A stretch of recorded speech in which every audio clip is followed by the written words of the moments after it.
All right, well, welcome everybody. Thank you so much for joining us today. My name is Pam Schwartz. I'm the Chief Curator of the Orange County Regional History Center in Orlando. I'm Catherine. Duffy. I am the curator of exhibitions at the History Center. Again, thank you for joining us today. We are really excited for this. We just opened the exhibit yesterday, so we're still kind of running really fast here. So you'll have to forgive us and let us know if we need to slow down.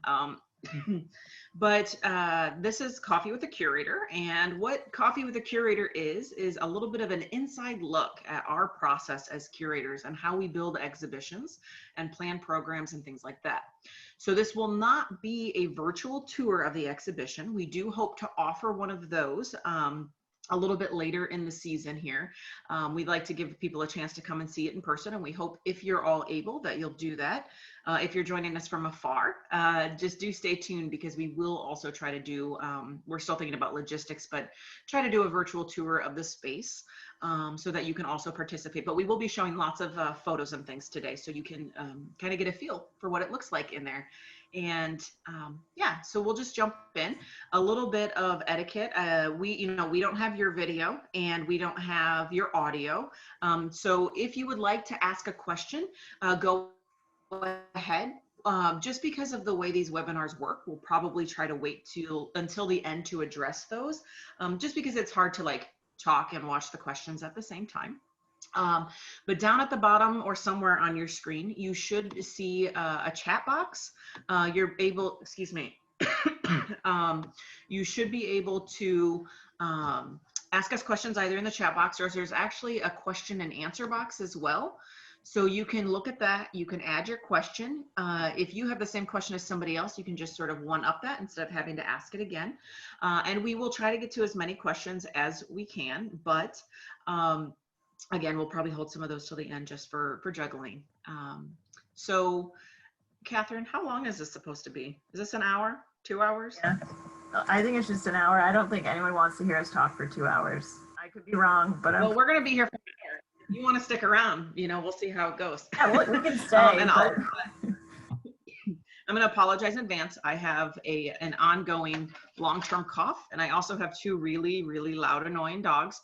So I apologize if we have any issues with them. I will try to mute and kick it off to Catherine if that happens. Okay. All right, well, let's go ahead and get started.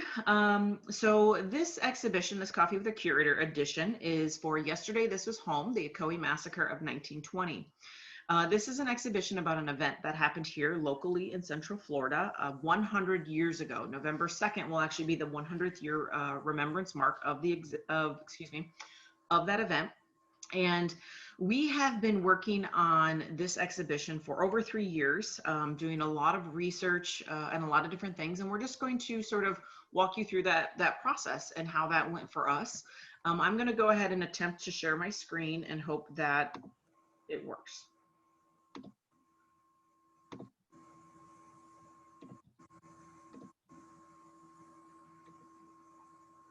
All right. Okay. Hopefully everybody can see that. Catherine, can you see it? I can see it. We're good. Great. We're going to run with it. So the curatorial process, usually we work on our exhibitions for at least a couple of years. This one we've worked on probably the longest of any since I've been with the History Center. And this as an idea that actually sort of grew out of the community. This is an event that happened 100 years ago. Museums will often revisit stories and events and milestones and marks at these sort of big you could call them anniversary dates. When it's something that's tragic, we usually choose to use the word sort of commemoration or remembrance. But this was brought to us by a variety of different groups within the community, and they said 100 years, people need to know that this event happened. And we really realized early on that people did not know that this event had happened locally. People living in Ocoee, the town this event actually happened in, did not know. So to give a little bit of a quick background on the event, if you're not familiar with the Ocoee Massacre, we won't go too much into the details, just in terms of timing, but a really, really long and complicated and in-depth story short. In November of 1920, a man by the name of Moses Norman went to the polls to cast his ballot in the 1920 presidential election. He was turned away and not allowed to vote. Later that evening, an armed group of white men came to the home of his probable friend and fellow labor broker, and violence broke out. And there was shooting, and the white individuals came and burned large portions of the black community of Ocoee down. And at the end of the night, 2 white men had been killed. July Perry, the man whose home they had come to, had been brutalized and lynched and hanged that night. And an unknown number of other Black community members had been killed as well. We'll talk a little bit more about the research into that, but the ongoing effects after this event were a long thing. There's still sort of generational impacts on the descendants of this event, but we will kind of share some more details about it. Again, you all may have some level of familiarity, but that's sort of the shortest version of the story that I can offer. So when we picked up to start with this exhibition, there had been a lot of research actually done by a group called the Democracy Forum that started in the 1990s.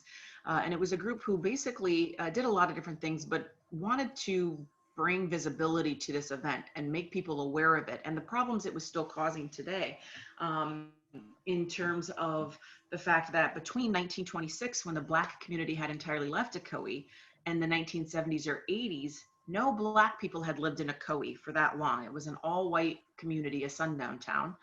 And so a lot of this was about having discussion and sort of opening those old wounds in order to start to try to figure out a way forward to heal from those.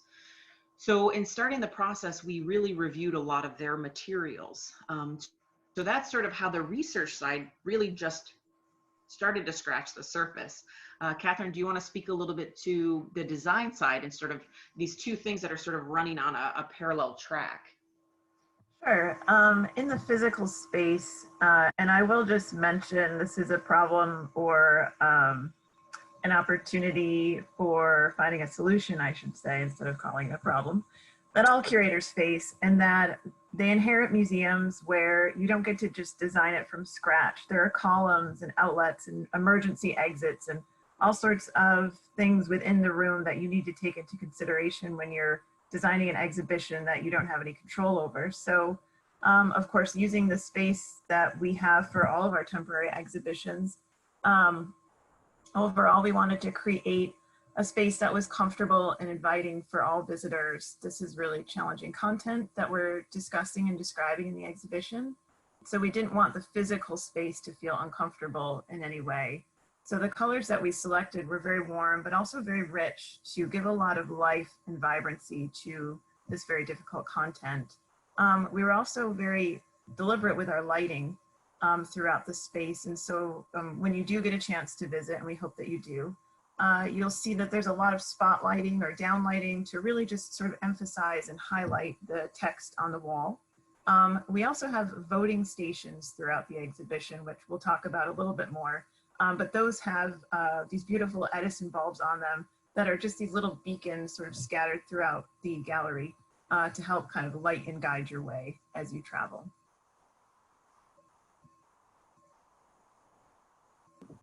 Figure out how to mute, Yeah. unmute, do things. So we'll show a few photos here of how this design process starts to shake out. So like I mentioned, we do have two processes that are sort of, there's my dog. We do have two processes that sort of run parallel, right? So at the very beginning, we start to jump right into the research. And the research is really important because it ultimately, the content drives all of this design.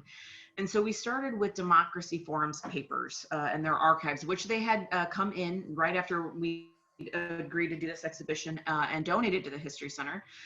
And so there were land deeds and there were stories and documents and copies. And one of the hardest things about the Ocoee Massacre is that there's hundreds of versions of the stories of the story of the event, and each one of them have their own sort of bits of validity or not. But the story was this event was really subject to a lot of intentional obfuscation of documentation. So documents that weren't kept that should have been by the government, documents that have been edited, altered, or destroyed since the event. There was a lot of cover up with these types of events. There are documents also missing. You may be more familiar with the Rosewood massacre or even Tulsa. So this is really common in these in these racial terror events, that things go missing or just weren't kept in the first place. And that makes research obviously very difficult. So at the beginning, we had to take into the consideration that there weren't things with which to build this exhibit. Museums really focus on artifacts and archives and items, and we're going to fill this whole space and put what in it. So we try to think about, well, how can we make this into a fuller exhibition if we don't really have anything to show? And so we started researching on either side, and we made a decision to start back further from enslavement in 1513, when the first person of African descent the first African is brought to Florida forcibly, all the way up through the Black Lives Matter movement today. And so what we wanted to do was look at what are the common threads, what are the common themes that we can start to weave between these storylines. And what ended up happening is we ended up saying, we've built 3 separate exhibitions. We have enough that we could have done 3. And so it really filled the space. So all the while that we're doing this and making these decisions, we're starting to think about the design process, which Catherine just talked to you about, like color selection. So you can see, this is an install photo. We've got the drills, we've got the tape. We've got these temporary walls here are called Mila walls. You see, we start to build these cutaways, and they had all of these different ideas. We do a lot of research. We look at a lot of exhibit photos, and come up with a lot of different ideas that we think will really make sense. So here is a photo. You can see all of our 3 different colors. I know some of the people in the chat have been to the exhibition already, and so you kind of get to see a medium or a intermediary picture of this room is normally a giant white box with these giant awful white columns in the middle that are really hard to work around. So this is how we start to pull back and build and change the space. Another thing about the aesthetic of this exhibition, we really wanted to, man, maybe we should talk about how we come up with titles for exhibits. Making the title of an exhibition is one of the most painstaking parts of the entire exhibit. Everything rests on that. It's our sales piece. It's what gets people in. And we threw out, I don't even know how many different things. But ultimately, we ended up resting on this idea of yesterday, this was home.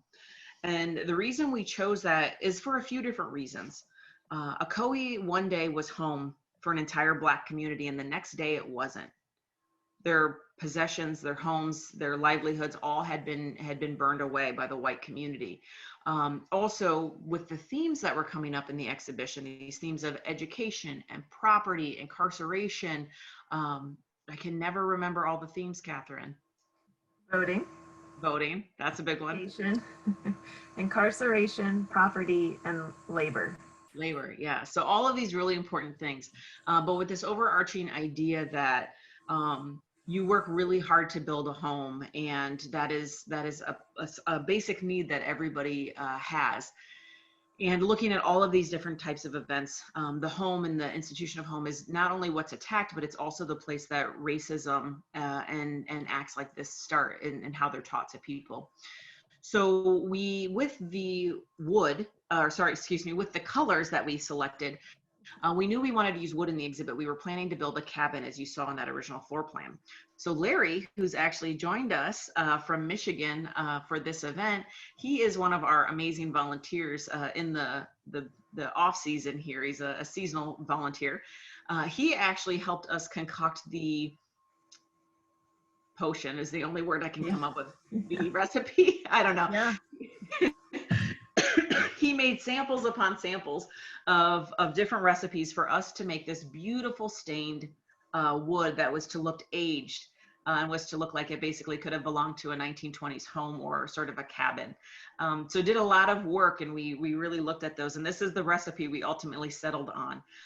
But if you get a chance to come to the exhibit, you'll see all of the wood within the exhibition is lovingly distressed and hand stained with 3 different layers by our staff. So before you move on, Pam, this is a good opportunity for us to share a little bit more about what it's like to build an exhibition during the age of COVID.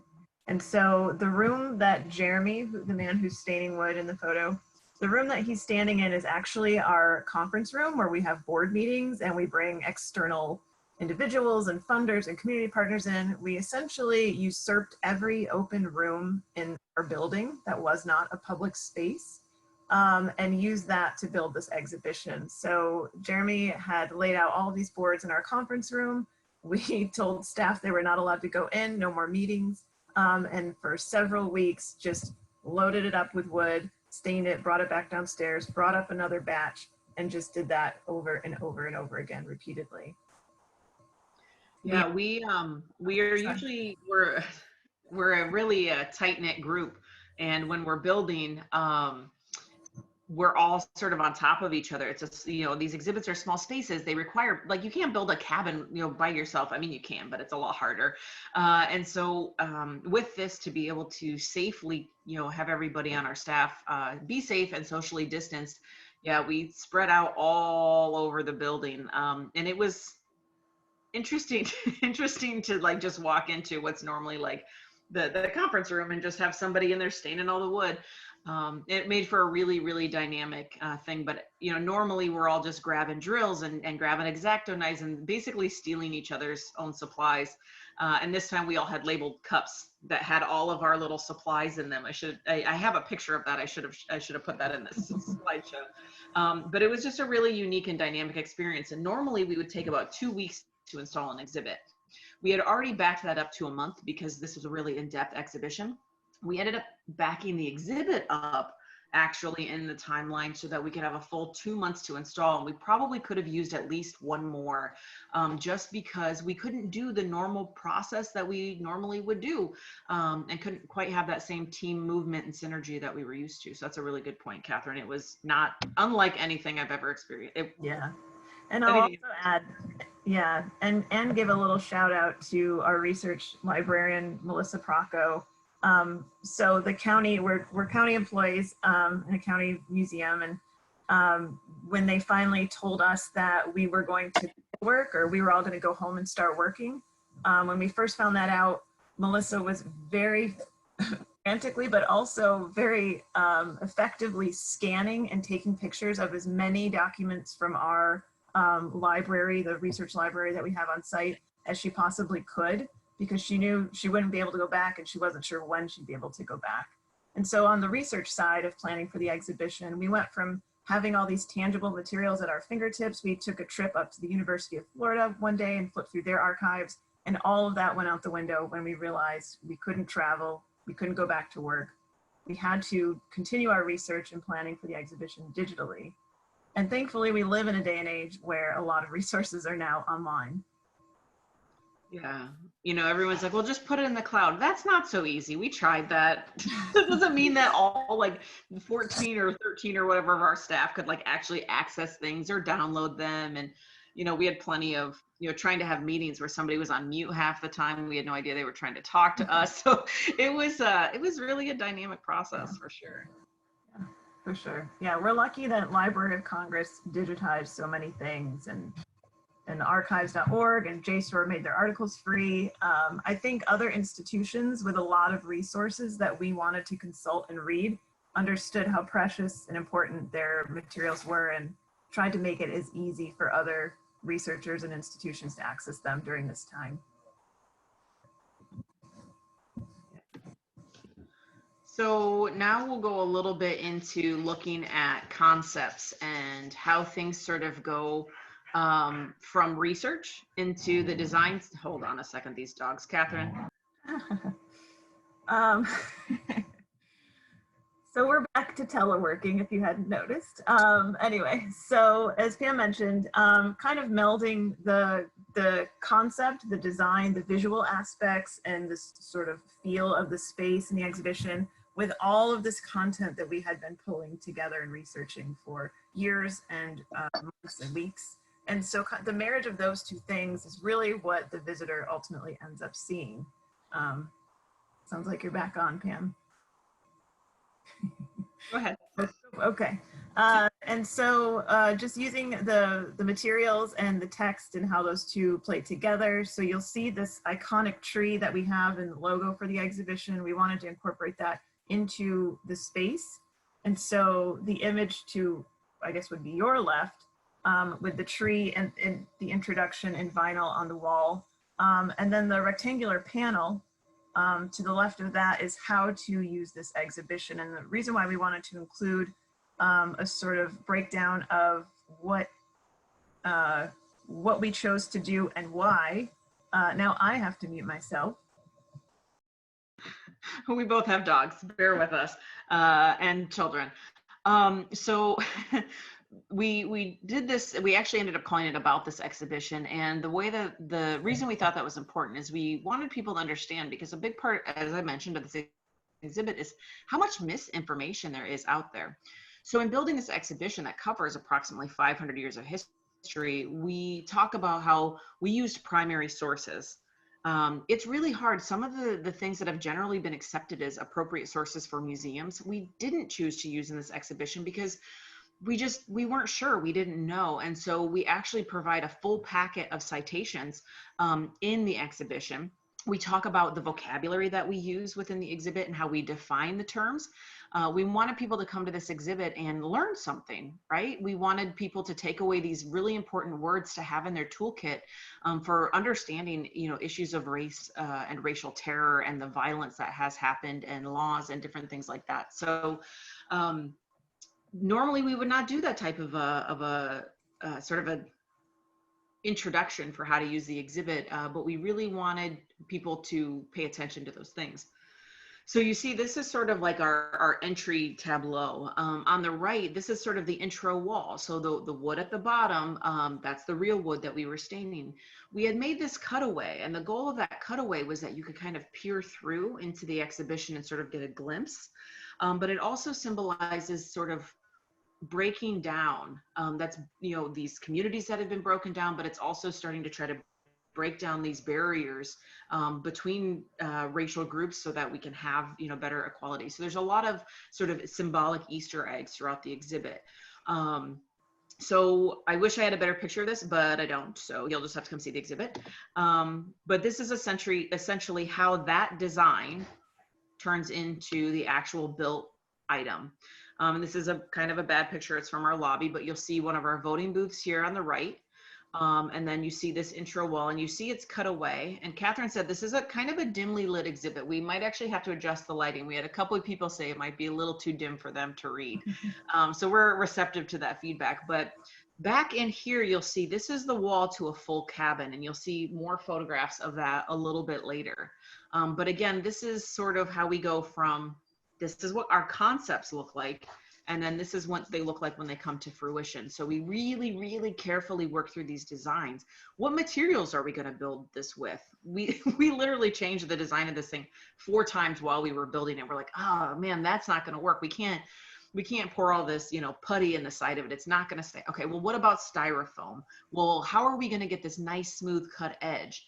And we tried a lot of different things, and staff, we have this really incredible staff of people who helped to build this exhibition. Catherine and I talk a lot about it, but they're the hands that do the work and stain the wood and cut these edges. And everybody sort of comes out of their normal roles. We're a really small staff, really. There's, I want to say 13 of us. I can never really remember. Yeah. But only actually 3 of those people are like exhibits team. The rest of them are in our collections, and this is not really a normal part of the job duty for a collections department, installing the artifacts and doing research and things, that is. But when it comes to actually cutting out these letters and staining them and hanging them on the wall, everybody's really amazing in coming together as a team, and we could not build these exhibits without all of them. Excuse me.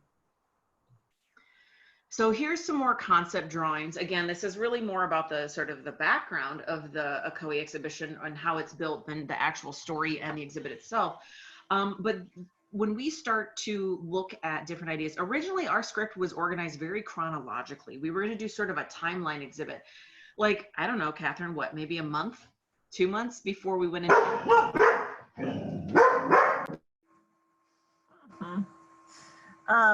So yes, we were going to kind of guide you as the visitor chronologically to 1920.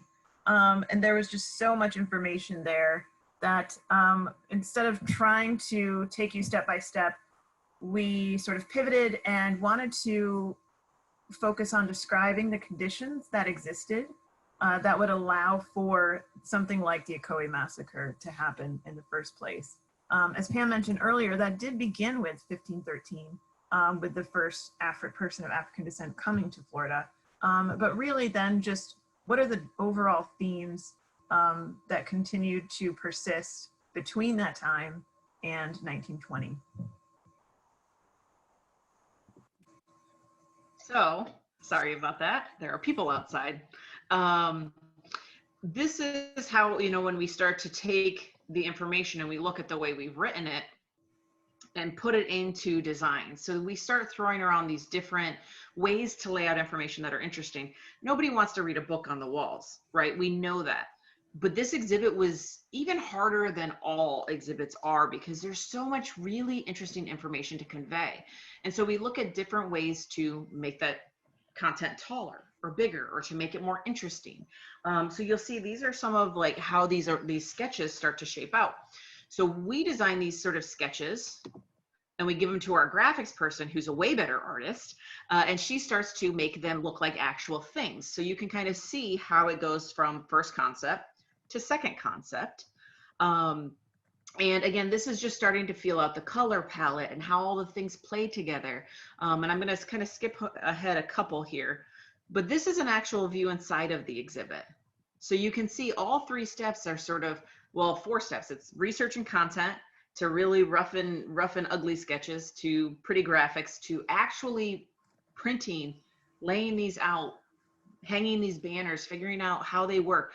You'll notice this banner doesn't have any screws or any visible hardware. We went through 4 or 5 different ideas on how to do that so that you wouldn't see the hardware. We wanted it to be clean and pristine. Something we did in this exhibit that we've not done previously, and part of that's, financially, some of it's timing, but we really wanted to go big. We wanted things to have an impact. We didn't want you just to see all these small squares or rectangles. So we really, excuse me, printed these big maps. Catherine, I think, wanted things to be like 20 foot. And I'm like, well, I think we can only print at about 8. So sometimes we are restricted, again, budgetarily and or by the size of the printers.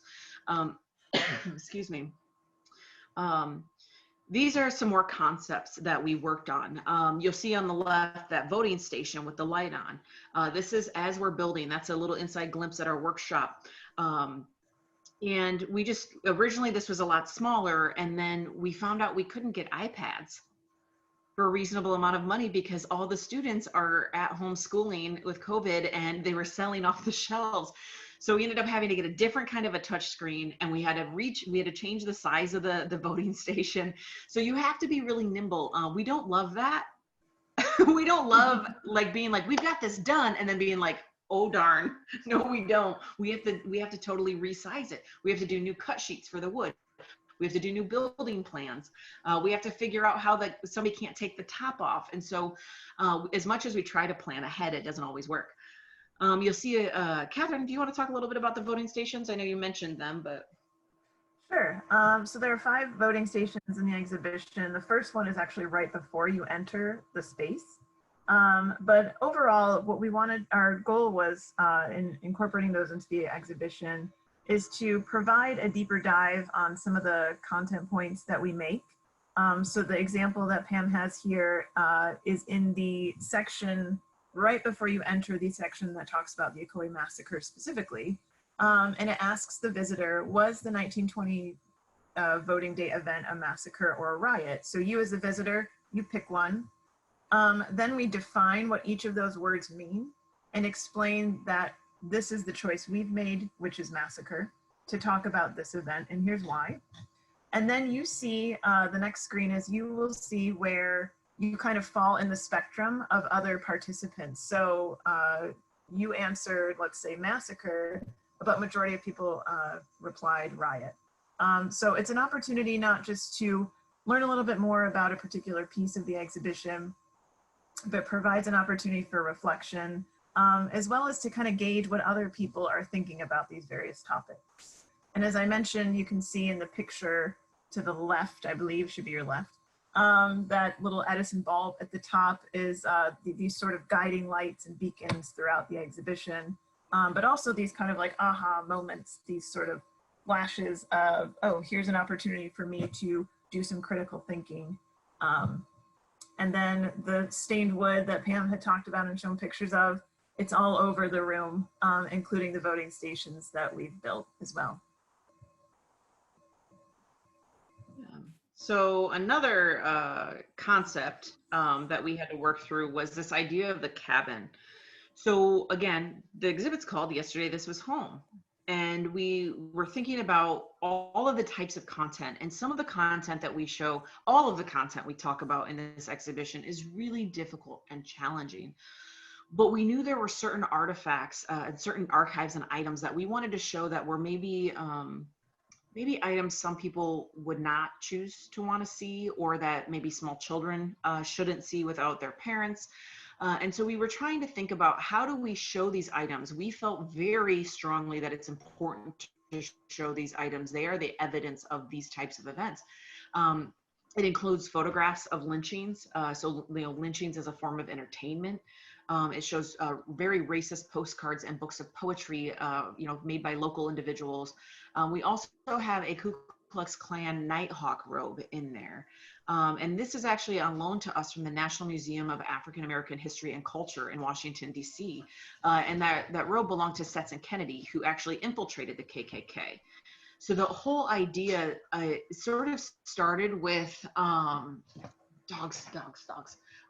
This whole idea sort of started with, how do we provide a sort of a closed space for people to either choose to go into or not go into to see these types of items with a disclaimer. And we started coming up with this idea of the cabin, which also again played back into our title of the idea of this home. And so we started to design it that when you first see the cabin, it's this nice, very clean looking cabin. And as you start to move around it, you're actually moving through the section about Ocoee. And when you come around to the end, you see parts of the cabin are sort of burned or ripped away. And that's really supposed to kind of give you that feeling of loss, right? You come around and you can kind of feel like how devastating this must have been for that community. But at the same time, it's able to sort of keep these other items sort of concealed. And it, again, sometimes these things sort of, they start in one direction and they come to mean another, and they actually do a lot of different duty for us. And I think, Catherine, I'd like you to go ahead and explain, because I think you say it very eloquently, like, in terms of the symbolism of the items we have in there and then being placed inside the cabin as a home. Yeah, so we talk a lot about in the exhibition this perpetuation of the 5 themes through which oppression continues through history, even still today. But there's also this completely other side of it, which is this cultural, social side, this more intangible piece of it. And as Pam and I were kind of talking through some of that with the script, with the copy that we had written, it occurred to us that yes, there's infrastructure and systems. So you hear about like systemic racism or systematic, but there's also this other very important piece, which is the home. And that's where racism and hate the foundations can lie or can be perpetuated. It's also the opportunity for change, generational change in attitudes and sentimentalities. And so the home, this home in our exhibition, we realized began to represent that as well. This social and cultural acceptance of racism and racist icons and popular culture and television and radio and music and all these things that are so powerful they can perpetuate, but they can also stop racism. And so a great example of that are the postcards that Pam had mentioned. You know, if someone traveling from Connecticut to Florida picks up a postcard and writes about their travels, and on the other side of it is this incredibly offensive and unkind and racist depiction of Black children. The other side, the positive side of that, is within the cabin, we also have audio clips of old Superman radio programs. So Pam mentioned the Stetson Kennedy KKK robe that we have. So he infiltrated the KKK. He learned some of their secrets and was sharing those secrets with the FBI. He had also befriended a producer of the Superman radio show back in the 1940s, which was an incredibly popular radio show. This was, of course, before television, so you had to listen to radio if you wanted to be entertained at home. And there were episodes created of that Superman program where Superman was beating up the KKK and making fools out of them. And it got to the point, I think, Pam, you had mentioned a child was, will you tell the story? Yeah, there's I should find it, and so I can actually quote it, but there was a KKK member who essentially mentioned, like, I can't do this anymore. Like, my kid is at home play acting like he's beating me up and making fun of this thing that I'm a part of, which is like really cool that kid unknowingly was like basically just making a lot of fun of his racist dad. So it's a really interesting dichotomy in that cabin. We didn't want that cabin to sort of just be a cabin of really horrific things. We wanted to show that there was a different side to that, and that it can be different as well. So you'll see the actual cabin and how that formed up a little bit later in the photos here. So we've talked a lot about different designs. I'm sure we've left a lot of things out. I mean, even choosing the typography. And we used two different fonts. House of Cards and Brandon Grotesque are the two we used, one for the sort of titles and accents and one for the body copy. We think very much about, readability and what size fonts are, where text panels should be placed on the wall. There's like so many rules that we have to consider about what heights things are hung at, what color, the contrast of fonts. So these are all things that we sort of take into consideration. Like I said, we're not going to do a virtual tour of the exhibition because we just don't have the time for all of that. And this is more of an insider's look. So I'm going to just walk through some photos of the various sections just to kind of give you an idea from all of these concepts and all of these things that you've seen, how those started to actually come to fruition. So Catherine, feel free to jump in if you want to say anything about a certain photograph. I'll say something about this one here. The banner that's hanging, it starts with "as a prize." If you want to see historians do math, trying to figure out how to create that, as Pam said, without any hardware, took probably 4 of us to calculate. That's all I'll say about that. Yeah, it takes the sizes, and we do most of our own printing in-house, except for when you see really big elements. We work with a local company, and we have to send them stuff print ready, and we have to give them directions. And they're used to, like, we make banners for Disney or whoever, and they have their stuff together. And we're like, well, we want to hang it, but we don't want pockets on both sides. We need this extra fabric because we're going to wrap it around the stretcher. We're going to screw it in, and then we're going to do this. And so it's a lot of really unique stuff, and I'm sure it's kind of annoying to work with us, but it turns out really cool. And doing all of that, trying to sketch things out while not being able to do that face-to-face on top of everything else. Sending pictures of sketches and then waiting for someone to reply.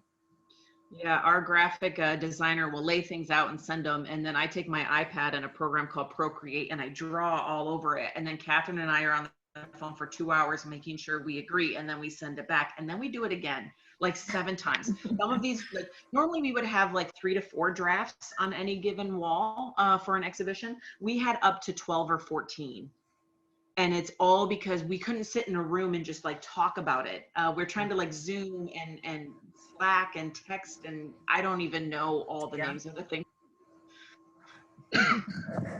So this is the section that starts, in 1513 and comes around really quickly. This whole, just this little section covers from 1513 up until the end of the Civil War in 1865. So you see different quotes. We've got shackles here. These are not from our collection. We have a lot of items on loan. When you get into this really old history, there's sometimes not a lot that exists for our region. We borrowed these from an institution in South Carolina. The Right? Avery Research Center. Yes, Avery Research Center in Boston, South Carolina. And these shackles do date back to slavery. There are a lot of shackles out there that were likely used for prisoners. But we felt very confident that these were in fact used during enslavement. And they're really, they're not tied to Florida history, but they're more representative of slavery. As Pam mentioned, there were not a lot of resources out there, so we had to give these impressions rather than having these concrete artifacts from those time periods. This guy's head's right in the way. A few of the things, we did a lot of different display methodology. So behind his head, we wanted to show, we sort of made like a facsimile wax seal, but we made it out of acrylic paint to symbolize the one that's on the Adams-Oney Treaty. On the right-hand wall, you can't see it very well. I don't know if you can you see my pointer? Yes. No? Yes. Yeah. So on this wall, we sort of actually, this is a slave manifest for the steamer St. John's and a gentleman who brought enslaved individuals here to Central Florida, and we made it look like a big registration book. Oops. There's a lot that happens in between there. We have these really big photos of people who've been incarcerated. We have this really big, beautiful photo of the men who founded Eatonville, which is, I believe, considered America's oldest all-Black community. And we've got women's suffrage. And so we come through this exhibit and we're talking, that whole section is just 1513 up until the 1920 presidential election.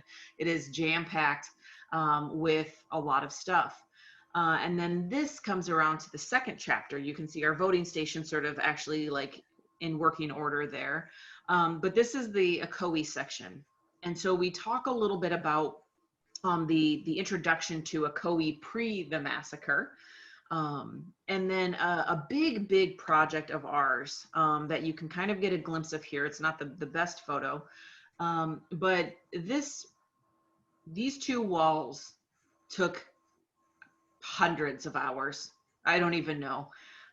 So again, the Ocoee Massacre, there are so many versions of this story. And what several of our staff did was take 129 versions of this story and synthesized it down into what you see on this sort of left-hand wall. So you'll see the white text matches this text here. And this text, what we did was we took all of these different versions of the story and we boiled them down to what we thought as historians could be factually proven through either primary sources or that all accounts agreed upon. So between myself, I don't even know who all worked on this, myself, our research librarian, Melissa, I think Catherine get on this, maybe even our curator of collections. We got all of these resources together and we took every single fact from each of those and we put them together and then we put them into groups. So over here, there's bullet points. So it'll say, then Moses Norman tried to vote, then Moses Norman went to his house, or July Perry went, or whatever. And it's got all these versions of the story and where they come from. And we put all 129 of these sources inside of this screen. So when you're standing there, you can be like, who said that? Where does that come from? You can actually click that source and either listen to an oral history or read a thesis or look at a magazine article. And again, we took all 129 of these accounts. This is like 14 pages of text, which is absurd, and boiled it down to just these 4 paragraphs of what we, given the current research on the Ocoee Massacre from our institution, know to be accurate. Then do you have anything else to add here, Catherine? We sort of move along. You can see this is the first side of our cabin. You can liken back to our sketches. This is the sort of the nice side of the cabin before it's starting to get cut and burned away. And this is more of the Ocoee section here. This is just to show you, again, sort of another illustration of the different sections and how they shape out. This case actually, these cases all actually contain some of the few artifacts we have. Over here or on the left are all registers in different books that have July Perry's name in them. On the right, there actually are death registers or records. When we talk about the Ocoee Massacre, the stories go from anywhere from one person died up to 600 people died. We do not know, and I don't believe anybody will ever actually fully factually know how many Black individuals were killed that night. We as historians right now, given current research, are willing to say at least 4. That doesn't mean it's not many more. It just means at least 4. And that's July Perry, who was lynched. And then this right here in the middle, this small little book, is a Carrie Hand Funeral Home Undertaker's Memorandum. And it is for 3 Black individuals who were burned to death that night. And put into paupers caskets and buried. So we consider that a primary resource. So we will say at least 4. Another big area that we've done a lot of research is with land deeds. And I'm not going to go too in depth to this because it is a huge project and it warrants like its own presentation. But I'm actually going to go out of the slideshow here. We took all the land deeds of Black Ocoeans and we transcribed them and put them in this mega spreadsheet. We have a tab for each one of, I shouldn't have done that, a tab for each one of the Black landowners. And we've taken all the land deeds of who sold it to who, when. We've transcribed them all. And each one of these between the black lines is a different property. So we've done all of this work of transcribing these really old land deeds, and then we mapped it. And so now you can actually go and look at this map we had a gentleman make. And you can go from November 1888, blue is white land ownership. As you scroll through to 1920, you see yellow properties, which are Black owned, popping up. So this is 30 years of building prosperity in this community. You see them start to pop up, pop up, pop up. And by 1920, this is what it looks like. And you can click any one of these properties and see the Black individual, who they bought it from for how much, who they sold it to for how much. And you can see what the estimated land value is today. This has never been done to this extent. There has been efforts to sort of map and figure this out, but we've currently tracked 25 landowners, 368 acres of property. And today, if the Black landowners still own that property, it would be worth over $9 million. And that is just given the current research. We're still finding more. So then you'll see in the next 6 years how quickly that property goes back into white hands. So again, that kind of warrants a whole separate discussion that I won't get into because we're close on time anyway. Oh, let me just right through here. Sorry about that. And Pam, I don't know if you said this, sorry if I missed it, but you do make a great point when you're giving a tour that land ownership is a really concrete way to show that loss of prosperity, but that there are a lot of renters in Ocoee at that time too that aren't accounted for in this map. Yeah, for the 25 landowners, there's probably twice as many renters living in the area who also lost their homes and their possessions and their sense of place. So yeah, thank you, Catherine. It's very important to point that out, that every Black individual living in Ocoee lost something that night, even if it was only their sense of safety. I'll have to go through this pretty quickly because there's more things to show. You'll start to see on the right here where the cabin is sort of broken and burnt away, like in our concept sketches. This whole wall over on the left is featuring the families. We've been in contact with and done oral histories with several of the descendants of Black Ocoeans. And it is very interesting to learn about the generational trauma and the impacts of this event and how it passes through. July Perry, who was lynched, you'll see his photo on the left.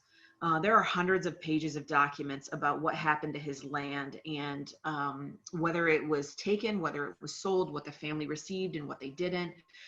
There's a lot of unknown information about the families and the people, who they were, what their relationships were. But again, that's almost a whole different presentation.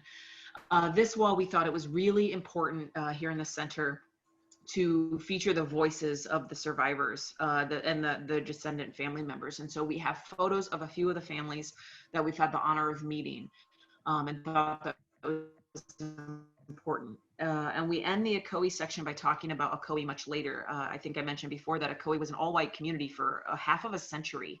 And we talked to some of the earliest families to move back in, and there's a quote on a banner back here, and it's not verbatim, but essentially he was this Timothy James was a Black teenage boy who moved from an all-Black area of Apopka into Ocoee in the 70s and 80s when it was a very white community yet, and he said it was like sticking his finger in an electrical socket. And the minute I heard him say that while we were in an oral history, I wrote down the timestamp because I knew that was a quote we'd want to use to try to wrap up this Ocoee section and what the experience was there. Catherine, do you want to zoom through on this section? Sure. So when you leave this part of the exhibition, what we wanted to focus on here is that although Ocoee is our story, it's our very unique and very tragic story, it's not the only of its kind, and that there were many cities and towns and communities across America that suffered a similar fate. Maybe not by the same cause, maybe not because somebody tried to vote and that led to this decimation of Black community. But the decimation of Black communities is something that's not a foreign topic. And so so to your left here, there's another giant touch screen, which I'll post a link to in the chat. It's basically the life's work of a gentleman named Monroe Work. And he and his wife, Florence, had collected and traveled around the country in the late 1800s and early 1900s, investigating lynchings while they were happening. And so he compiled this incredible body of work. He was called to work at the Tuskegee Institute, and so they now have his archives, and that's the basis for this lynching map. And like I said, I'll post the link so I won't go into too much detail.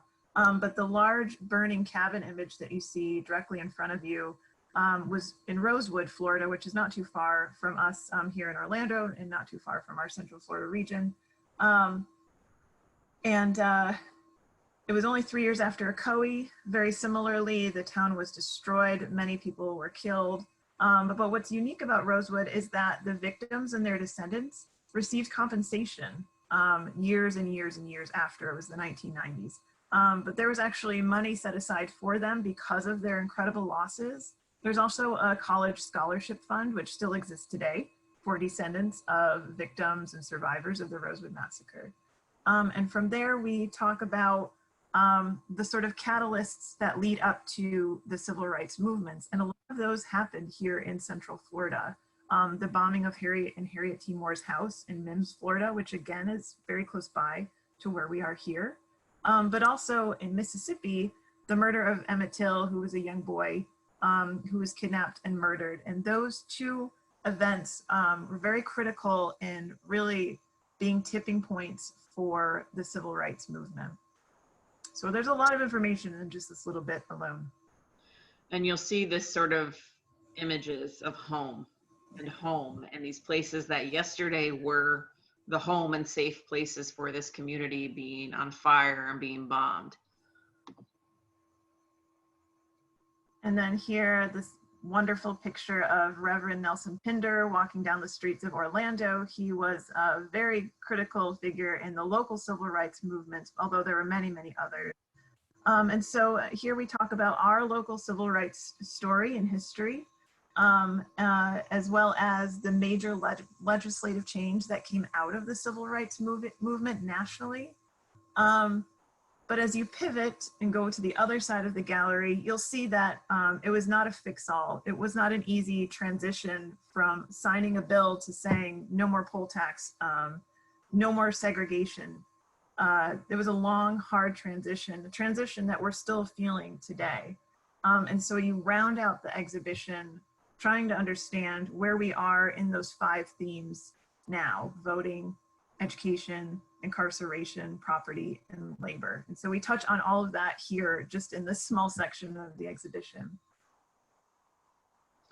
And coming around this back wall, we sort of come back to Ocoee, back to what I was mentioning at the beginning of this Democracy Forum and the research that they sort of started, and then listing these other different groups, these different efforts that have been made in really the last 20 to 25 years.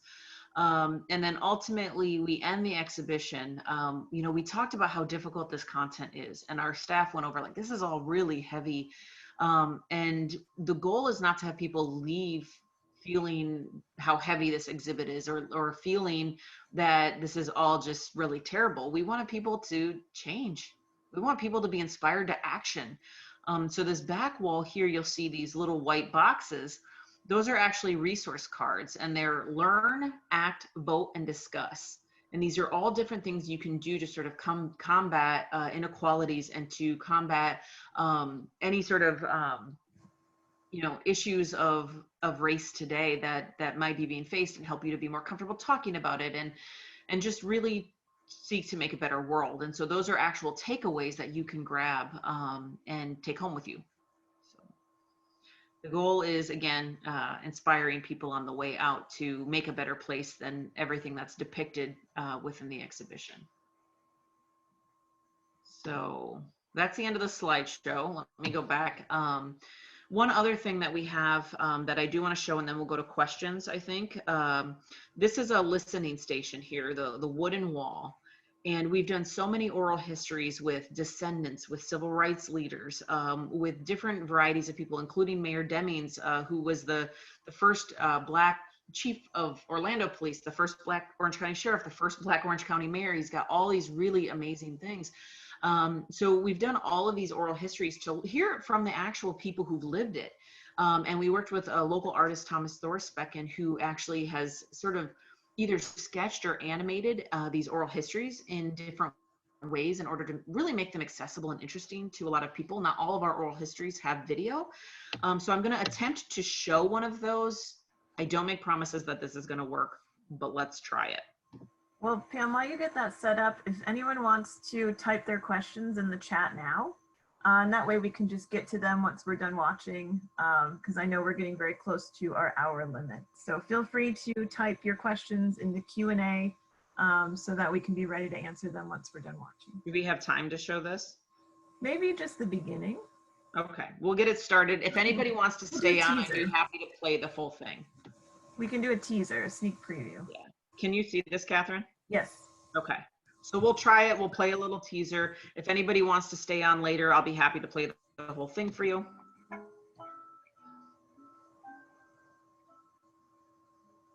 My wife would call him thrifty, but my mother always called my dad stingy. Even though he bought me all these Christmas presents and this and that. So anyway, the bus was probably $2 or $3 cheaper than the train. So instead of going on the train to Detroit, which I love, I had to take the Greyhound bus to Detroit.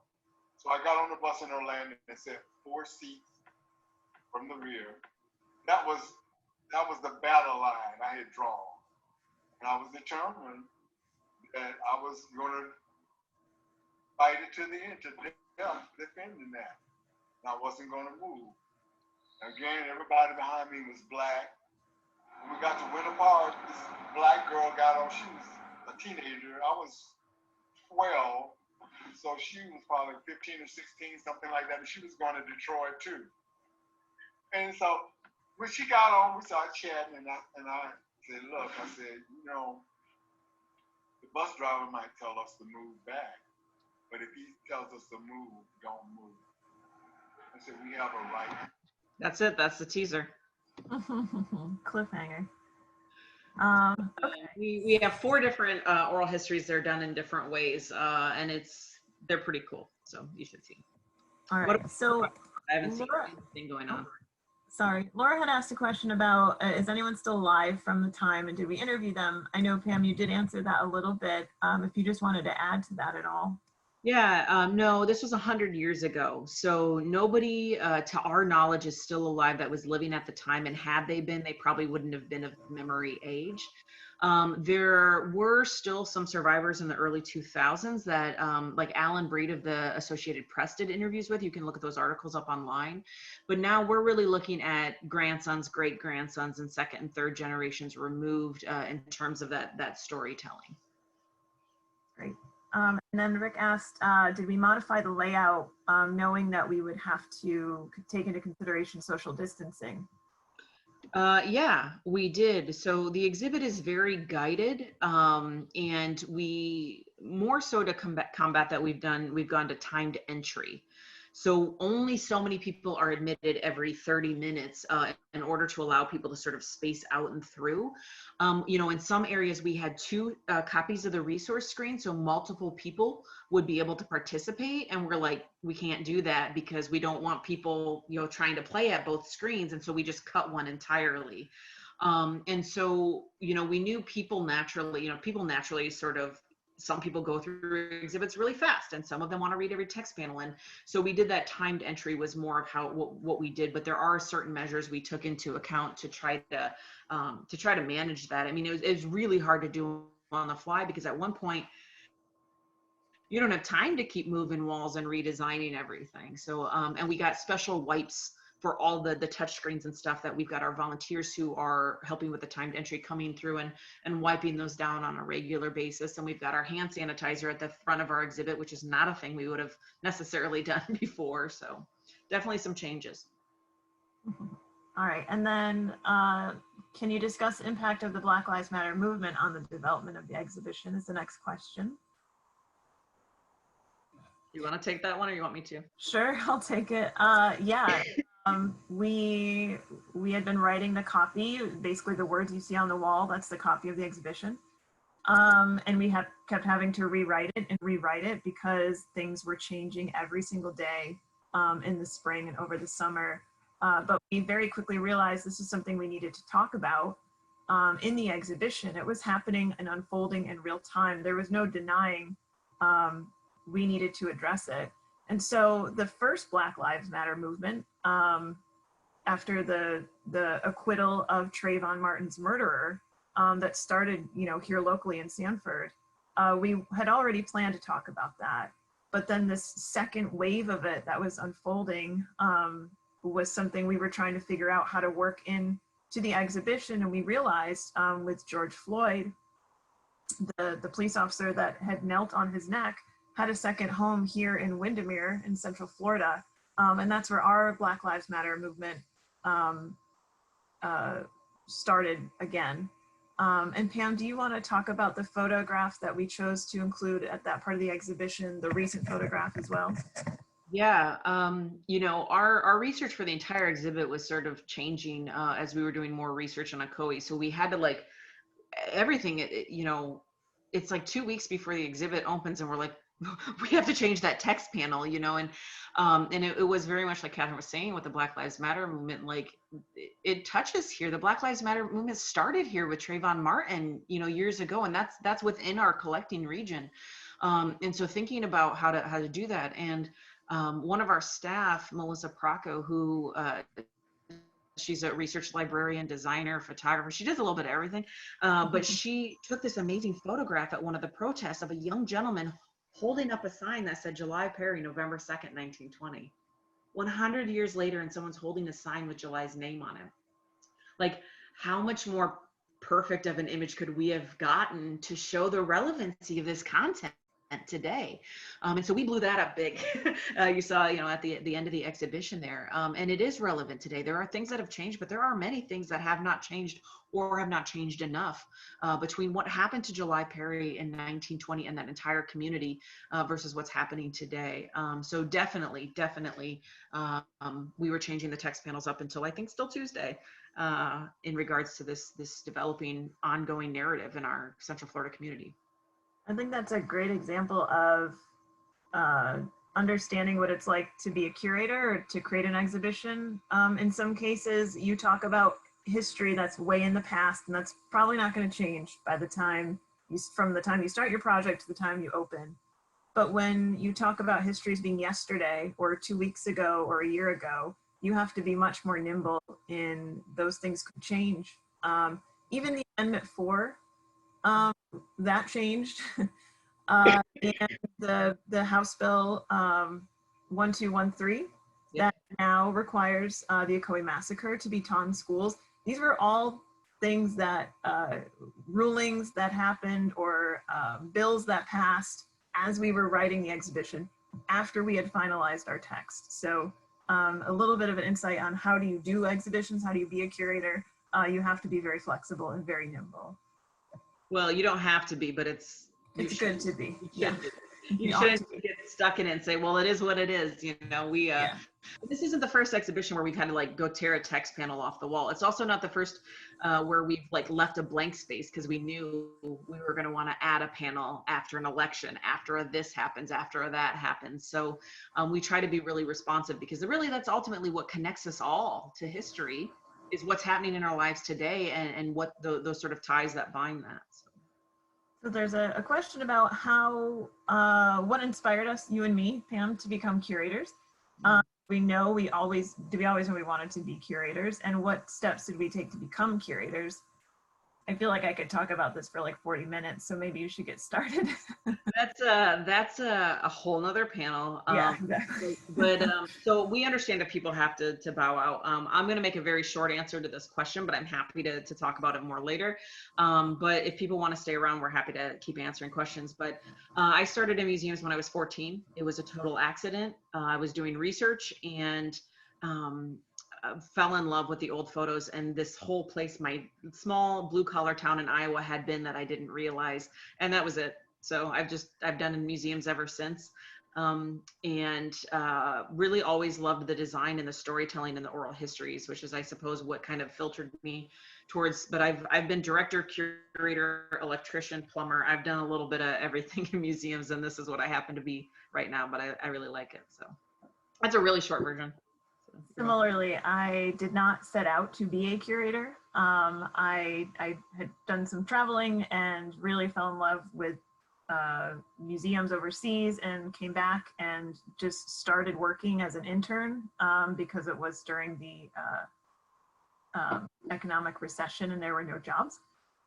So I sacrificed a lot to just get some practical education because I was not interested in going back to college at the time. And from there, I just worked my way up from doing lots of different things like researcher and admission staff. And I was lucky to have some great pathways into curatorial positions, among other things, is just similarly to Pam. But as well, the storytelling piece, this marriage of being able to convey a feeling and a concept visually and physically in a space, and then coupling that with the content, the text, the images, artifacts, all of that coming together in this very sensorial way, and giving people that sort of aha moment, that light bulb moment, when you actually see someone experiencing that because of what you've written or what you've created. It's a really satisfying feeling. But also, I have such a deep passion for local history, local identity, and the sense of community that I'll always work for a local history museum as long as I can. It is just ingrained in who I am. They are so incredibly valuable and important to their local communities that they serve, and the larger, just everybody, really. I'll say, you know, all of our staff have come to their positions in really like different ways. It's like there's not one path into museums. And I'll say too is it takes more than the museum staff. Like we know we are not our audience. And so one thing that we've done with this exhibition too is we created a focus group and we brought people from all different backgrounds, other museum people like Elizabeth Thompson from the Wellsville, and we brought professors like Ed Tena Gonzalez from UCF, who does anthropology. He's done a lot of research on Rosewood.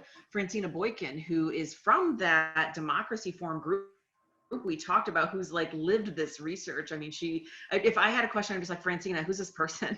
Francina, should I be talking to this person? Like, do they know something? And so she's a community member and an advocate. And so we have this group that we created. We've got authors who've written about the Ku Klux Klan and Ann Patton. We've got this whole group of superstars who really came forth to help us figure out, what do we say? How do we say it? How do we like Catherine was just saying, these messages so that they give you the light bulb and they bring these aha moments. And so we're very indebted to them, as well as a lot of other community partners that we worked with. It's not just us sitting in a room. There's a lot of different people who lend their expertise to these types of projects, and we are deeply indebted to them. Yeah, we're lucky. Okay, so how much time are people spending as they go through the exhibition? Pam, I actually have not observed this myself, so perhaps you could take this one. Yeah, so we did a VIP opener on Friday and Saturday nights. And, you know, those were kind of like a led tour. Like we actually sort of get curators tours. And so that's a little bit different. But then I observed most of the day yesterday and a good portion today, and so much time. People are spending more time than I've ever seen them spend in an exhibition at our institution, but honestly at other institutions too. I actually one day, one lady, you know, we're doing this timed entry, and of course we know not everybody will be done in their half hour. We hope that they stay longer. I think one woman had a 10 o'clock ticket, and I still saw her there at 4:30.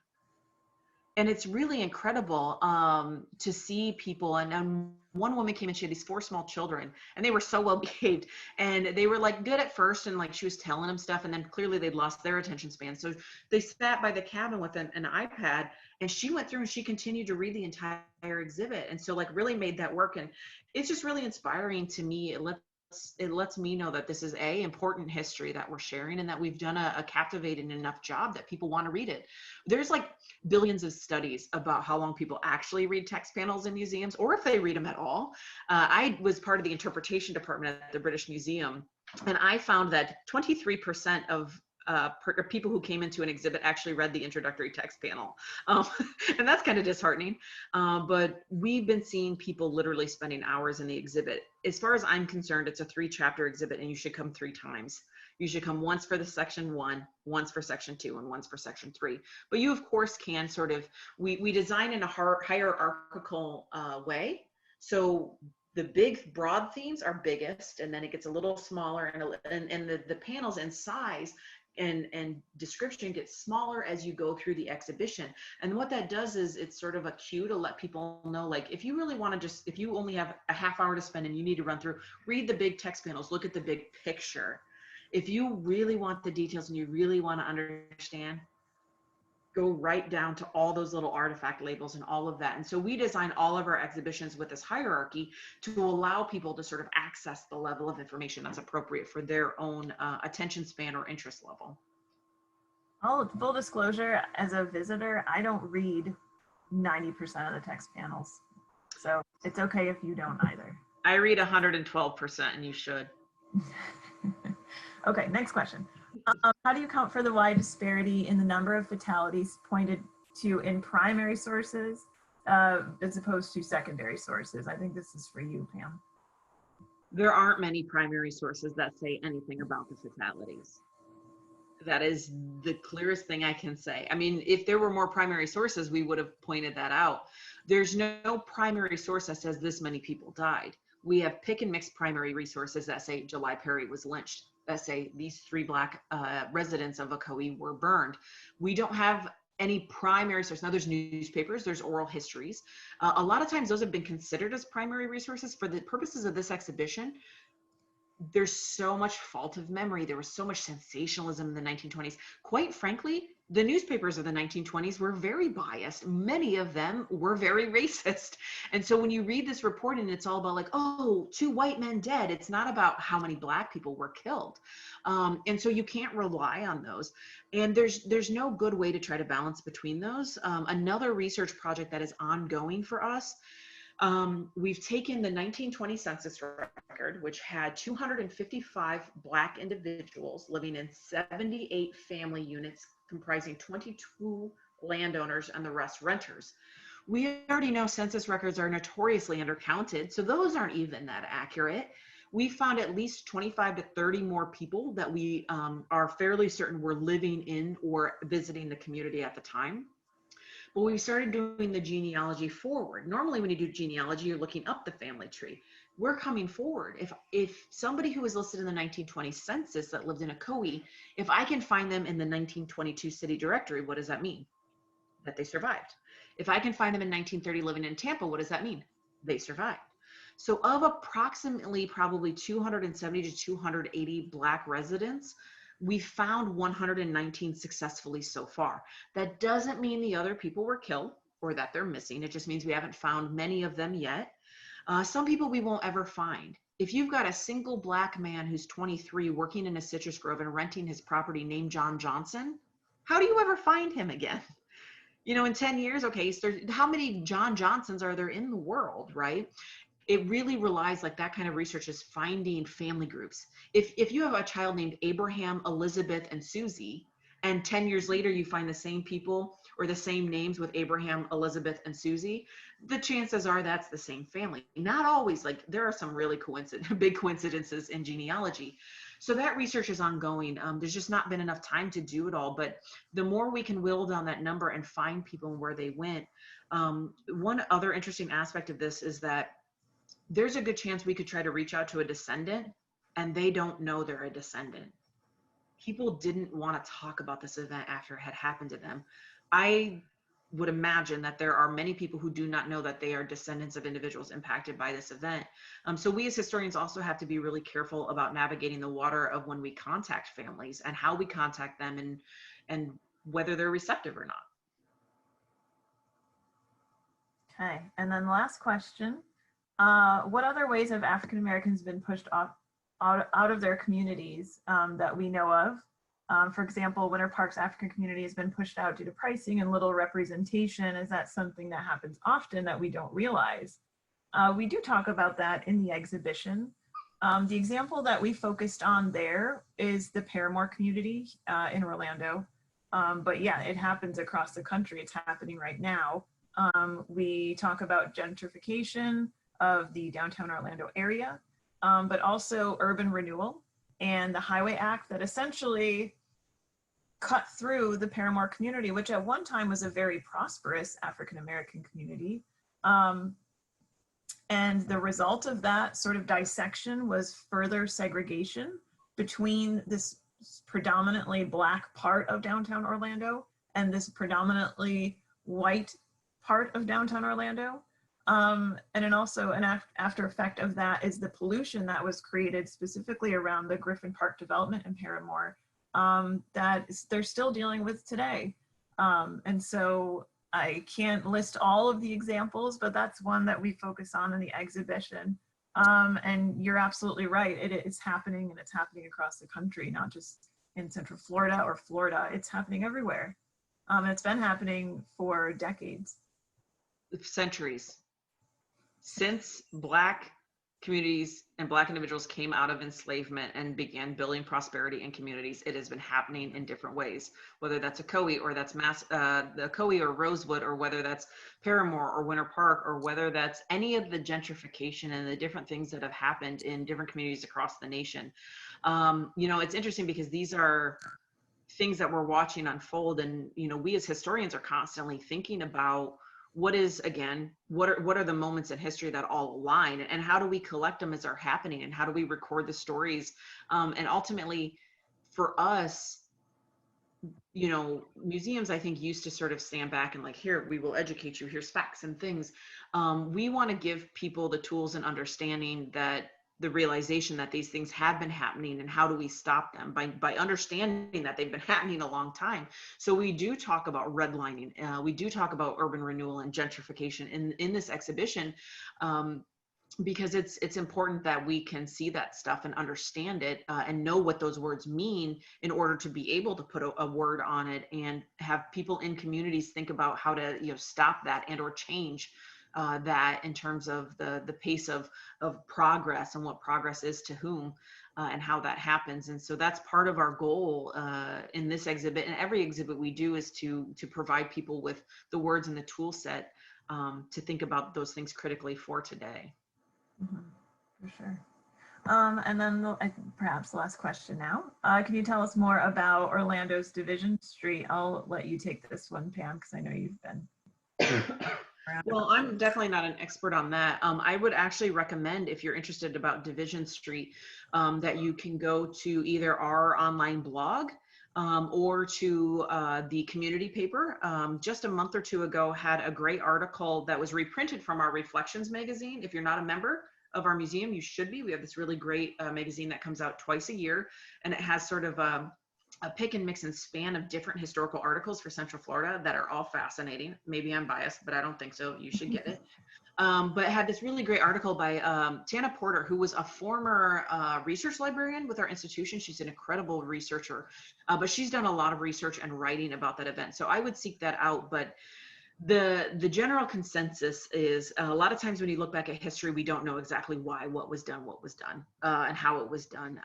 And so my understanding is that the consensus is that Division Street was not created as such, but came to later symbolize how the division of the Orlando community happened. So these things are put up in communities, I think, in some cases intentionally, but it was, as to our knowledge, not the intentional thing. Rick, who is our head on our reflections, is really great. He dropped the link to that article, so feel free to pop that open and read about it. It's really, really good and speaks much more eloquently to the topic than I have just done. That reminds me, I have to drop in the lynching map link. So I'll do that. The Monroe Works map link. So that's Yes. really cool. So, all right. Wait, there was one other question. Is this going to travel? Oh, well, so Future Life of this exhibition exhibit opened yesterday, and it does have time ticket entry. It's not an additional cost to our normal admission. It's just, again, it's a very guided exhibit, so we're trying to spread people out. So we hope people will be able to come see it. We will also have a variety of different free and or reduced pricing days throughout its run. So if that's a thing that appeals to you or that you need, please pay attention to that or reach out to us if we can be of assistance. It goes through February 14th, 2021. This is what we refer to as a temporary exhibition. We change our exhibits to remain relevant, to bring new content to you, to show new collections. With the House Bill 1213, this topic is going to be mandated to be included in the curriculum across the state of Florida and the Ocoee Massacre. And so we've got a few different things that we're trying to work on. And it all comes down to a matter of budgets. With COVID happening, it has become a very difficult fundraising year for us. If you have any leads or ideas for who has some money, who would love to support this project, do let us know. But we have a couple of goals. The first goal, actually, the most immediate goal, is that we can secure the funding to do an online long form digital storytelling portal, so to speak. So taking all of the work, all of this, the interactive deeds map, the voting stations, to take all of these different things and be able to make them into an online, very interactive website that has all of this content. Teachers, we know, do not have the time to do the kind of research that we have done, and there's so much misinformation out there. And so if we can secure the funding, we're hoping to do this website, and that's also going to allow us to add and update as the history keeps happening, or we keep uncovering new information or new source documentation. So that's sort of our first goal. We feel like that's the most accessible way to continue to present this content, not only locally, statewide, nationally, but really globally. There has been discussion about whether or not we could travel this exhibit. We would love to do that. It was not built to travel because that takes a lot of time and precision and measurement and thought. But there's the potential. We have all the resources that it could do that. It's really a matter of funding. Traveling exhibits is extraordinarily expensive.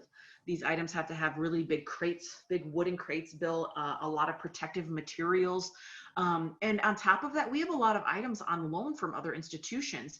We can't just hijack their stuff for the next year or 2 years while we travel this. And so that takes really careful consideration and loan agreements. That doesn't mean we couldn't.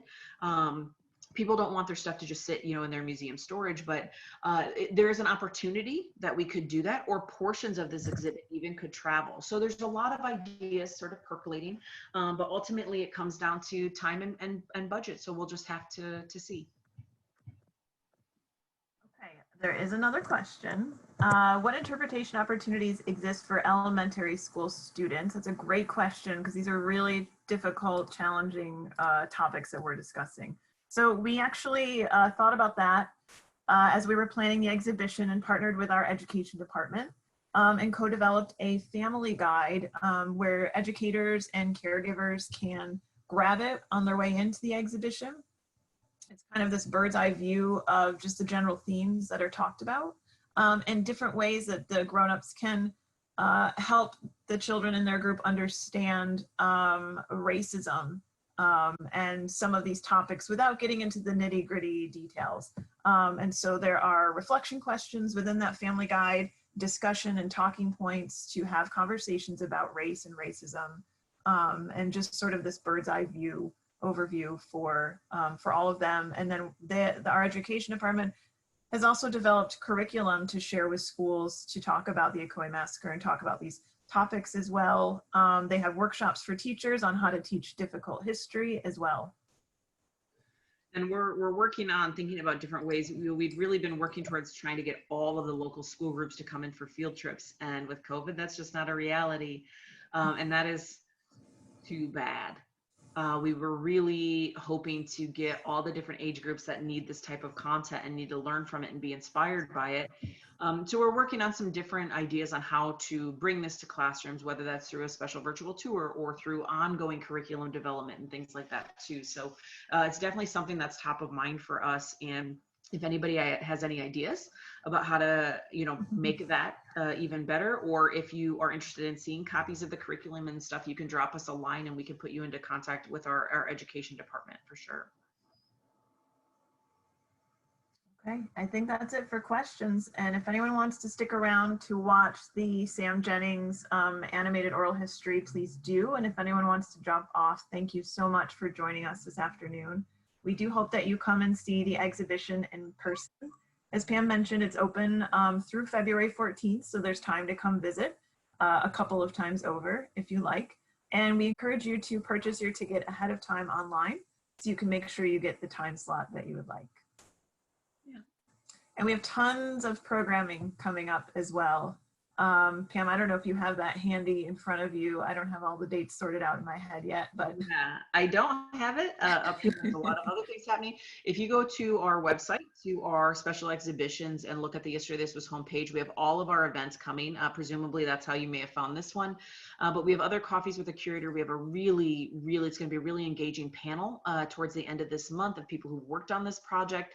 We've got different youth and family days happening. We've got some other virtual opportunities as well. So do check out our events page to see if there's other things that you might be interested in. Dropped it in the chat. Dropped it in the chat. She's faster than I am. Yeah. Okay. Great. And thank you all so much for coming and for your interest. We hope we've answered your questions, and you can always feel free to reach out if there's anything else. And if you want to drop off, that's great. But otherwise, I will go ahead and share my screen again and bring up that Sammy Jennings video because it's really awesome. I'm going to start it over from the beginning. Can you see that, Catherine? Yep.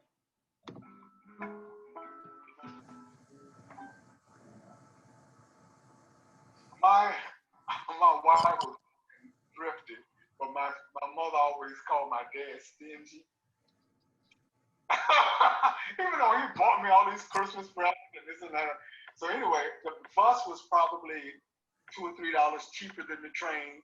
So instead of going on the train to Detroit, which I love, I had to take the Greyhound bus to Detroit. So I got on the bus in Orlando and sat 4 seats from the rear. That was the battle line I had drawn. And I was determined that I was going to fight it to the end, to death, defending that. And I wasn't going to move. Again, everybody behind me was black. When we got to Winter Park, this black girl got on, she was a teenager. I was 12, so she was probably 15 or 16, something like that. And she was going to Detroit too. And so when she got on, we started chatting, and I said, look, I said, the bus driver might tell us to move back, but if he tells us to move, don't move. I said, we have a right to sit here. I said, the law says that when you're traveling in interstate commerce, you cannot be segregated. She said, okay. Everything was cool. The bus rolled on out of Winter Park when we got to Jacksonville. Bus driver got off, and then he came back on the bus and came back to us and said, would y'all please move back to the back? We got some white people getting on. I remember, he was a younger guy. Obviously, he didn't have the attitude of this other driver. And so I just gently pressed down on her arm or thigh so she wouldn't move, as a reminder. And I looked up at him and I said, sir, we have a right to sit here. I said, we are traveling in interstate commerce. The law says that we can sit anywhere we want to. Pam, I was scared. we were in Jacksonville. You just mentioned Jacksonville. Jacksonville was like being in Mississippi. He said, well, I got these white people getting on. Would y'all please move? And I just said, no. So he turned around and left. And that's when I was really scared. Because this was right the year after Emmett Till had been lynched. And, you know, all those warnings my grandmother had taught me about talking back and being uppity to white people. And I didn't know whether they were gonna come back on the bus and kill us. Finally came back on the bus and these white people were trailing him. And he led them to the back of the bus behind us and they sat down. And I felt a combination of relief, felt vindicated, but I also felt afraid because I didn't know what was going to happen for the rest of the trip in the South, which was all 7 days. But that taught me, after that trip was over, that I could stand up for my rights and survive. You know, that probably instilled in me that seed of rebellion against the system that really blossomed later in the 60s when I was in high school. So that seed of rebellion he's talking about, he was a part of the local civil rights movement here in Central Florida. He was a part of the youth NAACP and went to a lot of the different sit-ins and all of the different things that happened here. And so it was really interesting to hear one of those stories, and that is grown-up Sammy there at the end doing the oral history. So that's just one example of the 4 we have in that station. So thanks for sticking around for that. Great. All right. Well, unless there's any last minute, throw us a question. We'll go ahead and wrap up for the day. Again, thank you all for joining. We hope you get out. Let us know what you think. Bye, everyone. Thank you.